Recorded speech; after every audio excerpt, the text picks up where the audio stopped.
We have reached the point in our chronological reading of the Old Testament where Israel, the northern kingdom, has been taken into captivity, and we know that Judah, the southern kingdom's days are numbered and they will shortly follow suit. And so we have three books of the prophets this week: Habakkuk and Zephaniah in their entirety, along with the first 10 chapters of Jeremiah, to help us connect the dots here at the end of Judah's history. Let's see what we have going on in this week's reading.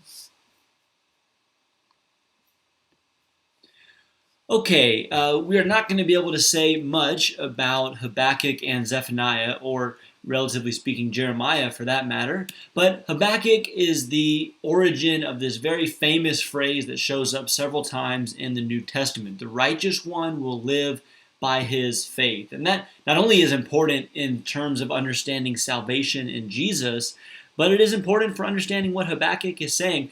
It's not clear exactly when Habakkuk was prophesying, but it is clear that it is looking forward to the event of the Babylonian captivity, which would at that time been a little bit of a surprise. And so maybe we're early enough to where Habakkuk is noticing the evil in Jerusalem and Judah, but when God says the Babylonians will come and take the Jews away into captivity, he is surprised by that and thinks it may be unjust. But the point of Habakkuk is, even when you don't understand what God is doing, the righteous one lives by faith, trusts in God, and that is how he survives the crisis that is coming. And so there is going to be judgment on Judah. There's going to be judgment on Babylon as well, God says.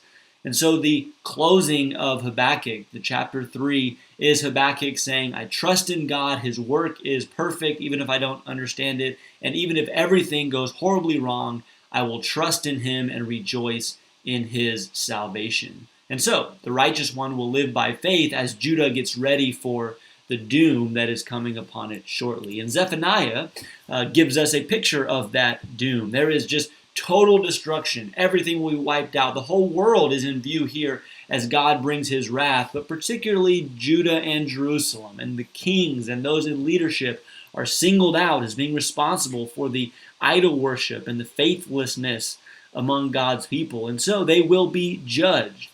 But as you read farther into the book, you see the purpose of God's judgment. And as you see God exhorting the people to seek him and to repent and to turn around, and you read at the end of the book about this beautiful picture of a holy, redeemed people that will rejoice with God, and God will rejoice over them with singing, and I will quiet you in my love.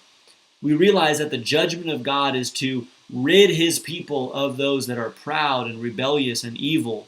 The judgment is a winnowing, so that what is left, the remnant of God, can be purified and redeemed to be the people God always wanted them to be. And then we come to the book of Jeremiah, and with a lot to say, we'll point out two things. One, as we get into the book this week, is to notice the vivid descriptions of Judah's adultery against Jehovah. That is one of the main images, is that Judah has played the harlot. They are sleeping around with all these other lovers, particularly idols that they are worshiping, and they have cast off the God who has loved them and delivered them and taken care of them. And you see the heartbreak from Jeremiah, but also from Jehovah, of these people that have turned their backs on him and not shown gratitude and honor to him as their God. And so there is a doom coming for that. That's the other heartbreak of the book of Jeremiah, the weeping prophet, mourning over the horrors that are coming upon the people because of their faithlessness, because God says, I have to. How can I not avenge myself on a people such as this? But in the midst of all of that, and maybe this makes it more heartbreaking, there is a false sense of security. They think the idols, perhaps, will help them in some way. More than that, there is this sense that, like in chapter 7, because the temple is there, because they are God's people, they are immune somehow from God's judgment. And then notice also the theme of the prophets and the priests telling them everything's going to be fine, don't worry about it. They are healing the wound of the people lightly, saying peace, peace, when there is no peace. And the reason there's no peace is because God's bringing his just judgment on a people to purify them and to redeem them ultimately for their good, but in the moment their sins demand a just punishment. And that's what Jeremiah is getting at. And so, beautiful, powerful messages from the prophets this week. You can check back in next week for our next video. Thank you so much.